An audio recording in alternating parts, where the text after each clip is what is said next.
الحمد لله رب العالمين والصلاة والسلام على سيد الأنبياء والمرسلين وعلى آله وأصحابه أجمعين أما بعد فأعوذ بالله من الشيطان الرجيم بسم الله الرحمن الرحيم لقد كان لكم في رسول الله أسوة حسنة صدق الله مولانا العلي العظيم اللهم صل على سيدنا وشفيعنا وهادينا ونبينا ومرشدنا وسندنا ومولانا محمدا عبده ورسوله صلى الله تعالى على خير خلقه محمد وعلى آله وأصحابه وأزواجه وذرياته وأهل بيته ولأمته إلى يوم الدين وبارك وسلم تسليما كثيرا كثيرا. میرے عزیز دوستو بزرگوں، اللہ جل جلالہ و امان والوں نے ہمیں اور آپ کو ایک عظیم دین دے کر بھیجا ہے،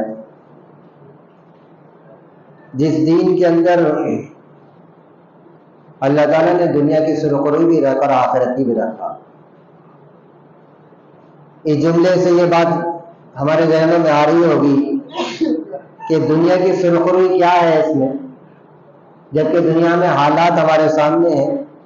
امت مسلمہ کے حالات یہ کس دور سے گزر رہی ہے، کن مشکلات کا سامنا کر رہی ہے. تو جب قرآن کہہ رہا اور حدیث کہہ رہا ہے کہ دین میں دنیا و آخرت کی کامیابی ہے، اور آج تک ہمیں سنتے آئے تو دنیا کی کامیابی کیا ہے، اور اللہ تعالیٰ ہمیں اور آپ کو ایک دعا سکھاتے ہیں، ربنا آتنا فی الدنیا حسنہ، کہ اللہ ہم کو دنیا میں بھی بھلائی عطا فرما. ایک طرف بھلائی مانگ رہے ہیں، دوسری طرف دھماکو حالات، دوسری طرف پریشانی اور مصیبت کے حالات، دکھ اور تکلیف کے حالات. کیا یہ دونوں میں تضاد ہے؟ کا بالکل نہیں. جو حالات آ رہے ہیں یہ حالات نکھارنے کے لیے، بنانے کے لیے، سنوارنے کے لیے. ایک معمولی پتھر کو جب سنوارا جاتا ہے تو مورتی کی شکل اختیار کرتی ہے اور اس کی قیمت بڑھ جاتی ہے.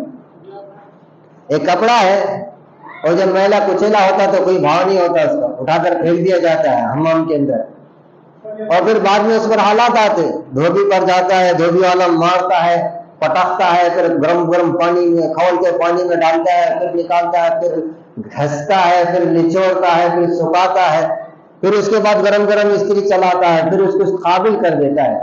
بس یہ حالات جو ہے ہمیں نکالنے کے لیے، ہمیں بنانے کے لیے. ان حالات میں مستقیم جانا، استقامت کے ساتھ جم جانا، چاہے کس طرح بھی حالات ہو. آخری حالات یہی آ سکتے ہیں کہ شہادت کی موت مرنا پڑے گی، اس سے آگے کیا ہے؟ اور ہم نے اللہ اس کے نبی کے لیے اپنے جان کو بے قیمت بنایا. جب معاملہ آتا ہے دین کا، اسلام کا، تو ہم اپنی جانوں کی پرواہ نہیں کرتے. مال تو ہمارے پاس کوئی حیثیت ہی نہیں رکھتا، جانوں کی بھی پرواہ نہیں کرتے. اور یہ بات ہمیں اور آپ کو اچھی طرح معلوم ہے کہ اگر ہم یہ چاہتے ہیں کہ دنیا میں دین پھیلے اور دنیا اللہ اس کے نبی کو جانے، تو بغیر قربانیوں تو نہیں جانے گی. اس میں تو ہمیں اپنی قربانیاں لگانا پڑے گی، اپنی محنت کرنا پڑے گی، اپنی جان کو اور مال کو پیش کرنا پڑے گا. ہمارے ذریعے سے جتنا ہو سکتا دنیا میں دین پھیلے، ہم اپنے مقصد کو پورا کریں. جہاں پر جان مال لگانی ہے وہاں پر اپنے اخلاق کو سنوارنا ہے. آج امت مسلمہ کے اخلاق دیکھا جائے کہ بد سے بدتر ہوتے جا رہے ہیں. جب اس امت کا سر امتیاز تھا یہ اخلاق، اس امت کا شیوا تھا، اس امت کی خوبی تھی، اس امت کی پہچان تھی اخلاق. اور یہ امت ہمیشہ بولتی آئی کہ پوری دنیا میں ہم نے اخلاق کو پھیلایا. ہمارے نبی دنیا میں جو آئے اخلاق پھیلانے کے لیے آئے، اور وہ خود با اخلاق تھے، اور ان کے اخلاق کی تعریف وہ قرآن کیا، اپنوں نے کیا اور پرائیوں نے کیا. ان کے اخلاق سے انقلاب آیا. دنیا ایک تلوار کو جانتی تھی حکومت کرنے کے لیے، مگر سرکار نے ایک تلوار باندھا بتائی ہے کہ جو حکومت کر سکتی ہے وہ ہے اخلاق کی تلوار. اس تلوار سے دنیا نے متاثر ہوا، اور دنیا ایسی متاثر ہوئی ایسی متاثر ہوئی کہ اخلاق کی تلوار، دیانتداری کی تلوار، محبت کی تلوار، الفت اور شفقت ہمدردی کی تلوار، ایثار کی تلوار، صلہ رحمی کی تلوار، حقوق ادا کرنے کی تلوار، یتیموں مسکینوں بیواؤں کو اپنے سینے سے لگانے کی تلوار، یہ وہ تلواریں تھی جو رسول اللہ صلی اللہ علیہ وسلم نے پیش کیا، اور آپ کی تلوار ان تلواروں کی برکت سے پوری دنیا کے اندر جو سب سے زیادہ دنیا یہ کہتی تھی کہ یہاں جہالت ہے، وہاں پر آپ نے نورانیت کا شمع روشن کر دیا ان اخلاق کے ذریعے سے۔ حضرت خدیجہ الکبریٰ رضی اللہ تعالیٰ عنہا مالدار تھی، مکہ مکرمہ کی، کیسے متاثر ہوئی تھی؟ رسول اللہ کے اخلاق سے تو متاثر ہوئی تھی، اور نکاح کا پیغام خود سے بھیجا، جبکہ پورے عرب کے اندر نکاح کا پیغام آ رہا تھا۔ حضرت خدیجہ الکبریٰ کی اتنی بڑی مالدار تھی،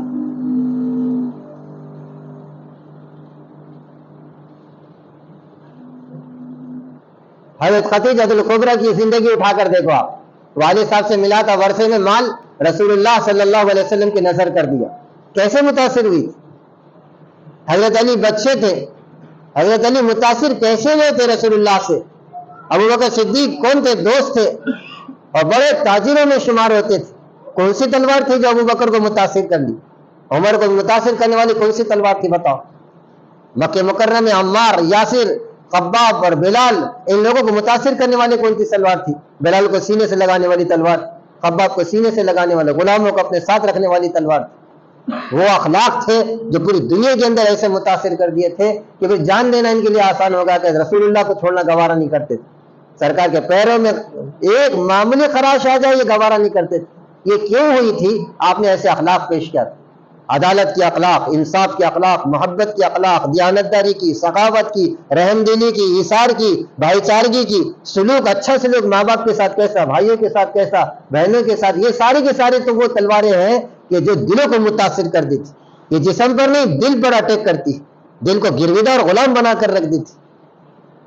بڑے بڑے آپ کے اوپر حملہ کرنے والے، طائف کے اندر حملہ کرنے والے لوگ رسول اللہ صلی اللہ علیہ وسلم سے متاثر کیے ہوئے کہ جب آپ واپس آ رہے تھے طائف کے میدان سے، کس قدر آپ پر حملہ ہوا، اور 3 میل تک لگاتار آپ پر حملہ ہوا، آپ کی ایڑیاں خون سے رنگین ہو گئی، مگر آپ صلی اللہ علیہ وسلم کے اخلاق وہ تھے کہ آپ نے بددعا نہیں کی۔ چاہتے تو تم اور میں ہوتے تو اتنی تکلیف دینے کے بعد تو بددعا کر دیتے، جیسے آج کل بددعائیں چڑھ رہی ہے۔ یقیناً بددعا ہونا چاہیے اسرائیل کے لیے کہ اسرائیل ایسا حرکت کر رہا ہے کہ معصوم بچوں پر ظلم ڈھا رہا ہے، مگر اس کے پلس میں اگر ہم دیکھتے ہیں، اس کے بازو میں دوسرا حصہ دیکھتے ہیں تو ہم ان کے لیے دعا بھی کرنا چاہیے۔ یہ ہمارے نبی کی سیرت ہے کہ ہمارے نبی نے اپنے اتنے دشمن، جو نبی پر پتھراؤ کرنے والا، اس سے بڑا دشمن، اس سے بڑا قاتل، اس سے بڑا ظالم، اس سے بڑا پاپی، اس سے بڑا مجرم اس کائنات میں کوئی آیا ہی نہیں جو نبی پر حملہ کرے، اور نہ قیامت تک آ سکتا، وہ بھی نبوت کے ذات پر۔ میرے عزیز دوستو بزرگوں، جہاں پر دشمنوں کے ساتھ یہ معاملہ آج ہو رہا ہے، امت مسلمہ کر رہی، وہاں پر امت کو چاہیے کہ ان کی ہدایت کی بھی دعا مانگے۔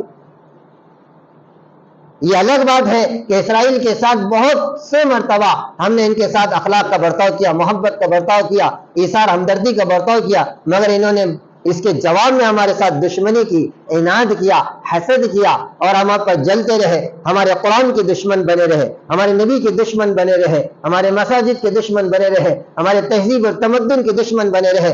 آگے چل کے تو اب ہماری تجارتوں کے بھی دشمن ہیں، وہ یہ چاہتے ہیں، ان کا نظریہ ہے پوری دنیا میں حکومت صرف اسرائیل کی ہو۔ انہیں اس پالیسی کے تحت پوری دنیا کو قبضے میں کر دیا، سودی کاروبار شروع کر کے، اور ہر کنٹری کو سود دیا۔ اس وجہ سے ساری کنٹریاں تقریباً مسلم ممالک جتنے دیکھتے ہیں، ان کے اندر کو اٹھا کر دیکھتے ہیں ہم پرچہ، تو سب کے سب سود کے تلے دبے نظر آتے ہیں۔ اگر یہ امت اور خصوصاً مسلم حکمران اگر اسرائیل سے سود کے معاملے کو بند کر لے، اسرائیل کی نس دب جائے گی اور اسرائیل کبھی دوبارہ ابھرے گا نہیں۔ مگر افسوس، رسول اللہ نے فرمایا تھا سود لینے والے اور دینے والے دونوں بھی مجرم اور پاپی ہے۔ اعلان جنگ ہے اللہ کے ساتھ، پوری قرآن اٹھاؤ، پوری حدیث اٹھاؤ، تم کو کہیں نہیں ملے گا اعلان جنگ اللہ کا۔ صرف 2 مقامات ایسے ہیں جہاں پر اللہ نے اعلان جنگ کیا، ایک تو سودی لین دین والوں کے ساتھ اللہ کا اعلان جنگ ہے، دوسرا ولیوں کو ستانے والوں کے ساتھ اللہ کا اعلان جنگ ہے۔ باقی نماز چھوڑنے والوں کے ساتھ اعلان جنگ نہیں ہے اللہ کا، روزہ چھوڑنے والوں کے ساتھ اعلان جنگ نہیں ہے، زکات نہیں دینے والوں کے ساتھ اعلان جنگ نہیں ہے۔ اعلان جنگ صرف 2 لوگوں کے ساتھ ہے، ایک تو سودی لین دین والے، اور غیر محسوس طریقے سے اسرائیل نے پوری دنیا میں اپنا ایک جال بچھایا اور تقریباً ممالک کو سود کا اس کا سارا کا سارا بزنس کیا ہے؟ آج ایک جنگ کے اندر ضرور ہے، نقصان ضرور اٹھا رہا، مگر سودی انٹرسٹ تو آ رہا ہے اس کو۔ سارے ممالک دبے ہوئے کہاں پر ہے؟ تمہارا ہم کو رحم آ رہا ہے، معصوم بچوں کو یہ کر رہے، کیا ان کے سینے میں دل نہیں ہے؟ ضرور دل ہے، میں سمجھتا ضرور ہے کہ رات کے وقت تو پریشان بھی ہوتے ہیں، بے قرار بھی ہوتے ہیں، کیونکہ مسلمان ہے، اس کو تکلیف نہ ہو اور کسی کا احساس نہ، ایسا ہو ہی نہیں سکتا۔ مسلمان رہے اور اسے ظلم کا احساس نہ ہو، ایسا ہو نہیں سکتا۔ مسلمان میں ساری خوبیاں پیدا ہوتی ہے، ہمدردی اثار پیدا ہوتا ہے، معمولی بے زبان جانور پر ظلم ہوتا اس کو رہ نہیں جاتا، یہ تو مسلمان کی صفت اور خوبی ہے۔ یہاں تو معصوموں کے ساتھ یہ سلوک ہو رہا ہے کہ گولیوں سے ان کے سینے نکال دیے جا رہے ہیں اور گولیوں کے بوچھاڑ سے ان کی حالتیں بگاڑ دی جا رہی ہیں۔ تقریباً 20,000 کے قریب لوگ اس دنیا سے جا چکے ہیں، جام شہادت نوش کر دی ہے۔ اس کے باوجود مسلم حکمرانوں کو رونا نہیں آ رہا، ایسا نہیں ہو سکتا۔ مگر یہ کیا ہوا؟ یہ دبے ہوئے ہیں صرف سودی معاملات کے اندر، یہ دبے ہوئے اپنے مفادات کے اندر، اور ان کے اندر دنیا کی ہوس نے انہیں بزدل بنا کر رکھ دیا۔ اگر یہ اپنے اسلام پر چلتے، اپنی تعلیمات کو فالو کرتے، اللہ کی قسم یہ کبھی نہیں دبتے۔ اسرائیل جیسے ہزار بھی پیدا ہوتے حکمران کبھی نہیں دبتے تھے۔ کیا بات تھی؟ رسول اللہ صلی اللہ علیہ وسلم کا ایک ادنا سا سپاہی بڑے درباروں کے اندر للکارتا تھا، رستم کے دربار پہ للکارنا معمولی بات تھی؟ یہ کیسے ہوا تھا؟ ہمت جوامردی کیسے آئی تھی؟ اسلام نے دیا تھا۔ بہادری کیسے آئی تھی؟ اسلام نے دیا تھا۔ خوبیاں کیسے آئی تھی؟ اسلام نے دیا تھا۔ ہم مسلمان اور بزدل، ہم مسلمان اور بے رحم، ہم مسلمان اور ظلم ہوتا ہوا دیکھ کر ہم کو بے چینی نہ ہو، یہ ہو ہی نہیں سکتا۔ مسلمانی کہاں ہے پھر؟ کہاں ہے مسلمانی؟ ہم بے زبان جانور کو اگر تڑپتا ہوا دیکھتے ہیں تو ہمارے دل رہتا نہیں، ہمیں آنکھوں سے آنسو نکلتے، ہم بھاگ کر جاتے ہیں۔ بے زبان جانور کی بات بتا رہا ہوں، ہم تو ہر ایک درختوں کو کاٹنے کو منع کر دیتے، یہ تو اسلام یہ سکھاتا۔ مگر کہاں ہے جرات ہمت؟ یہ جرات ہمت نے کہاں کھو دیا ہے امت مسلمہ کے حکمرانوں کی؟ وہاں پر کہ سودی کاروبار کر کے اعلان جنگ کر دیا اللہ سے۔ یہ اللہ کی نگاہوں میں بھی ذلیل ہو گئے اور اللہ نے ساری امت کی نگاہوں میں ان کو ذلیل کر کے رکھ دیا۔ اللہ ان کو سمجھ دے اور ان کو ہوش کے ناخن لینے کی توفیق دے دے، ورنہ اللہ تعالیٰ ان کو ہٹا کر دوسروں کو لائے گا۔ وَإِن تَتَوَلَّوْا يَسْتَبْدِلْ قَوْمًا غَيْرَكُمْ۔ عز الدین عبد السلام رحمۃ اللہ علیہ، نوجوان عالم، دمشق کے اندر ان کا فتویٰ چلتا تھا۔ دمشق کے اندر جب فتویٰ دے دی عوام سنتی تھی بھی۔ آج خود عوام مفتی بنی ہوئی ہے، مفتی کو ایک سائڈ میں رکھ کر دیا، نہ علماء کو تجارت میں لاتے، نہ علماء کو سیاست میں لاتے، نہ علماء کو معاملات میں لاتے۔ ہمارا مسئلہ ہم کریں گے، ہمارے برادری کا مسئلہ، ہمارا کنبے کا مسئلہ، ہمارا پارٹی کا مسئلہ، ہمارے علاقے کا مسئلہ، ہماری گلی کا مسئلہ، ہماری فرع کا مسئلہ۔ ارے یہ سارے مسئلے علماء کے پاس حل کرو تو کامیابی ملے گی۔ مگر اسلام علماء کو سائٹ میں لگا کہ تم مسجد سنبھالو، مول صاحب ٹائم کی پابندی کرنا، نماز 4 رکعتیں 4 ہی پڑھانا، اس سے آگے نہیں بڑھنا تم نے۔ عمر صاحب بھی بیچارہ اپنا مسجد سنبھالا ہوا، بڑا پیمنٹ میڈی خاموش ہے، گھر بار چڑھ رہا، زیادہ ہوشیاری کروں گا تو یہاں سے چھٹی ہو جائے گی۔ علماء وارث انبیاء ہے۔ ایک زمانہ تھا کہ للکارتے تھے حکومتوں سے، ارے یہ عوام نہیں حکومتوں سے۔ عبد السلام دمشق کے حکمران بنا ایک آدمی، معلوم ہوا کہ دمشق کا جو غلام تھا حکومت کا، اس کو حاکم بنا دیا، اعلان کر دیا، غلام اسلام میں حاکم نہیں بن سکتا۔ اور کس کے خلاف اعلان تھا یہ معلوم ہے؟ بادشاہ کے خلاف۔ اس کا انجام معلوم تھا نا؟ جب اعلان ہوگا تو دمشق میں چو چو ہو گئی۔ اب عبد السلام جاتے نوجوان تھے، سارا دمشق حیرت میں تھا کہ انہوں نے حکمران کے خلاف، حاکم کے خلاف، بادشاہ کے خلاف اس طرح کہا اور فتویٰ بھی ان کے خلاف دے دیا۔ بادشاہ کو معلوم ہوا، بادشاہ کو بہت غصہ آیا کہ ہمارے علاقے کے عالم ہیں اور میرے خلاف فتویٰ دیتے ہیں۔ تو بادشاہ ننگی تلوار لے کر اپنے فوجیوں کو لے کر گیا گھر پر، دروازے پر دستک دی، اندر سے بیٹے نکل کر آئے، کہنے لگے کیا بات ہے بادشاہ سلامت، کیوں تشریف لے آئی؟ کہاں ابا کو بلاؤ۔ بیٹے بھاگ کر گئے، کہاں ابا جان آخری وقت ہے، ملاقات آخری ہے۔ کہاں کیا ہوا بیٹا؟ کہنے لگے بادشاہ آیا ننگی تلوار لے کر، آپ کی خیریت نہیں۔ اب چلے جائیں گے، ہم یتیم ہو گئے. بس کھڑے ہو گئے للکار میں، بچوں کو غصہ کیا اور کہنے لگے بیٹے اسی لیے اپنی زندگی پالا تھا، میرے نصیب کہاں کے گھر بیٹھے شہادت ملے، تم کیوں گھبرا رہے ہو؟ میرے نصیب کہاں سے گھر بیٹھے شہادت ملے؟ اگر اللہ اگر مجھے گھر بیٹھے شہادت دے رہا ہے تو مت گھبراؤ، جو بات اسلام نے کہہ دی وہ کہہ دیا میں نے. یا چودھریوں کے خلاف بات ہوں دو، ذمہ داروں کے خلاف بات ہوں دو، پارٹی کے ممبروں کے خلاف بات ہوں دو، پھر دیکھو آج چل کیسی مستی ہے، اور پھر دیکھو ان کے نیچے سے اوپر تک فائل کیسی ہے. صاحب تمہارے کالے دھبے کتنے معلوم ہے کیا؟ اور تم ہمارے خلاف بولے؟ لے دے کے چل رہا معاملہ چلنے دو، تم بھی کچھ کرو ہم بھی کچھ کرتے، چل رہی گاڑی چلنے دو. ہائے افسوس وائے ناکامی متائے کارواں جاتا رہا، کارواں کے دل سے احساس ضیا جاتا رہا. اسلام نے جو بنایا تھا ہمیں وہ خوبیاں ہمارے اندر سے نکلتی جا رہی. دنیا کی بدبو اور دنیا کی کیا کہیں گے، دنیا کی برائیاں ہمارے اندر آ رہی. دنیا کی برائی کیا ہے؟ بزدل ہونا، بخیل ہونا، بے رحم ہونا، آپس کے معاملہ ذری ذری بات کے اوپر کوٹ کچہریاں ڈالنا، غیروں کے سامنے دامن پھیلانا، ان کے پیر پکڑ کر استغاثہ کرنا، یہ دنیا کی برائیاں ہیں جو سینوں میں داخل ہو رہی امت کے. امت کا سینہ مضبوط تھا، حوصلے والا تھا، ہمت والا تھا، آنکھیں دور دور دیکھتی تھی، کان صحیح سنا کرتے تھے، اور استقامت کے ساتھ جب جم جاتا تھا وہ کہتا تھا اللہ رب ہے، نبی محمد ہے، اور قرآن ہماری کتاب ہے، کعبہ ہمارا قبلہ ہے، ہم اس دنیا میں عارضی ہے اور اس دنیا میں اسلام کا پرچم لے کے چلے ہیں، اب ہماری جان کی کوئی قیمت نہیں. تو پھر دنیا میں انقلاب آتا تھا. اور نوجوانوں کو دیکھو کس کے حوالے ہو گئے، بڑے بوڑھوں کو دیکھو کس کے حوالے، سب دنیا کا مفاد اور دنیا کا چکر. اللہ ہم سب کی حفاظت فرمائے. نیچے سے اوپر تک ہماری حالت یہی ہوگی. ہوا یہ سامنے جیسا آگے بادشاہ کے سامنے، بادشاہ نے جب دیکھا تو کانپنا شروع ہو گیا، نیچے گر نیچے اتر گیا اور پیر پکڑنے لگا. حضرت معاف کرنا، آیا تھا کس نیت سے، مگر ان کے حوصلے نے اس کو غلام بنا کر رکھا. کہنے لگا مجھے معاف کرنا، آپ کا فیصلہ صحیح ہے، اب چلیے بتائیے کیا کرنا چاہیے.